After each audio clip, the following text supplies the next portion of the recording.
All of my dear students, I hope all are very well. This is my Ankuran biology channel. তো আজকে আমরা দ্বাদশ শ্রেণীর জীববিজ্ঞানের হেরিডিটি এবং ভেরিয়েশন এই অধ্যায়ের দ্বিতীয় ক্লাস শুরু করব। তো আজকের ক্লাসে আমরা দুইটি প্রশ্ন নিয়ে আলোচনা করছি। যে প্রথমটা হচ্ছে কি একসংকর জনন বা মনোহাইব্রিড ক্রস। তো একসংকর জনন বা মনোহাইব্রিড ক্রস বলতে আমরা কি বুঝি, যে একই প্রজাতিভুক্ত দুটি বিপরীত লক্ষণযুক্ত জীবের মিলনে সংকর জীব সৃষ্টির পদ্ধতিকে আমরা কি বলি, একসংকর জনন বা মনোহাইব্রিড ক্রস। তো আমরা একটা ছকের আকারে কিভাবে বিজ্ঞানী গ্রেগর জোহান মেন্ডেল তার একসংকর জনন বা মনোহাইব্রিড ক্রস আলোচনা করেন, সেটা এখানে আমরা ছকের আকারে দেখিয়েছি। মেন্ডেল তার মাঠের বাগানে একটা বিশুদ্ধ লম্বা মটর গাছ এবং একটা বিশুদ্ধ বেটে মটর গাছ নেন।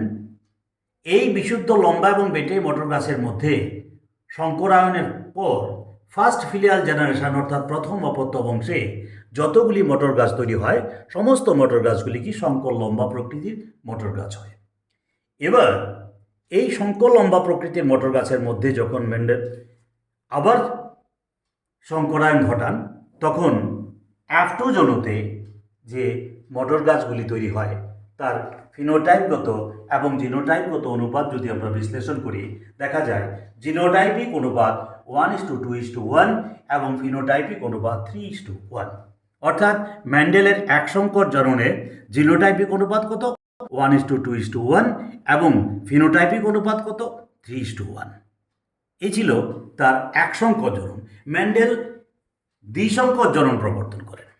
দ্বিসংকর জনন বলতে আমরা কি বুঝি, যে দুই জোড়া বিপরীত বৈশিষ্ট্যযুক্ত একই প্রজাতিভুক্ত দুটি জীবের মধ্যে যখন সংকরায়ন ঘটানো হয় তাকে আমরা বলি কি দ্বিসংকর জনন। অর্থাৎ এই ক্ষেত্রে আমরা একটা জিনিস পরিষ্কার বুঝলাম, যে এই ক্ষেত্রে প্রজাতি একই হবে কিন্তু তাদের দুই জোড়া বিপরীত বৈশিষ্ট্য লাগবে, যেটা একসংকর জননে এক জোড়া বিপরীত বৈশিষ্ট্য ছিল। এই ক্ষেত্রে আমরা কি করছি দেখো, যে বীজপত্রের রং এবং বীজের আকার হলুদ ও গোলাকার, আরেকটা কি সবুজ ও কুঞ্চিত।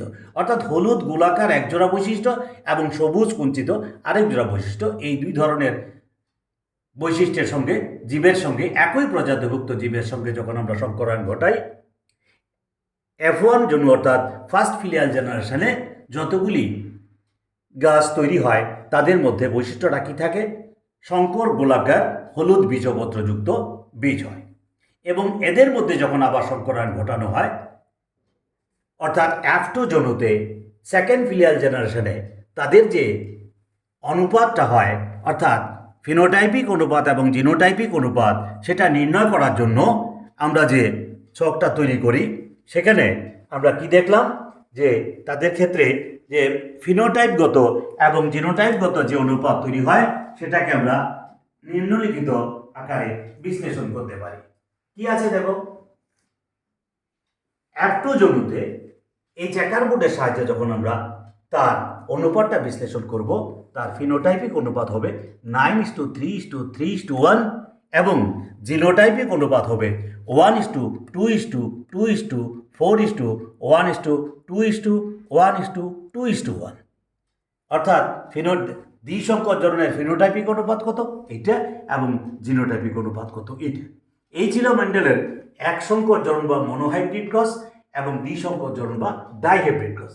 এই প্রসঙ্গক্রমে আমরা একটা কথা বলে নিই তোমাদের কাছে জানার জন্য, যে মেন্ডেল তার একসংকর জনন পরীক্ষার পর মেন্ডেল একটি সূত্র আবিষ্কার করেন, যেটাকে বলা হয় কি প্রথম সূত্র অর্থাৎ পৃথকীভবন সূত্র, যেটা ল অফ সেগ্রিগেশন। আর দ্বিতীয় সূত্র যেটা মেন্ডেল তার দ্বিসংকর জনন বা ডাইহাইব্রিড ক্রস পরীক্ষার পর আবিষ্কার করেন, যেটাকে বলা হয় কি স্বাধীন সঞ্চারণ সূত্র অর্থাৎ ল অফ ইন্ডিপেন্ডেন্ট অ্যাসর্টমেন্ট। এই ছিল মেন্ডেলের বা গ্রেগর জোহান মেন্ডেলের একসংকর জনন অর্থাৎ মনোহাইব্রিড ক্রস এবং দ্বিসংকর জনন বা ডাইহাইব্রিড সম্পর্কিত আলোচনা। তোমরা এই ছকগুলি সুন্দরভাবে খাতায় তুলে নেবে এবং লিখে লিখে প্র্যাকটিস করবে, তাহলে এর সঙ্গে মিলিত যেমন মটর গাছের ক্ষেত্রে যেরকম আছে, তার সঙ্গে গিনিপিগ দিয়েও বিস্তারিত আলোচনা করা যাবে। তোমরা নিজেরাই করতে পারবে সেগুলি। আশা করি বুঝতে কোনো অসুবিধা হয়নি। আশা করি সবাই তোমরা ভালো আছো।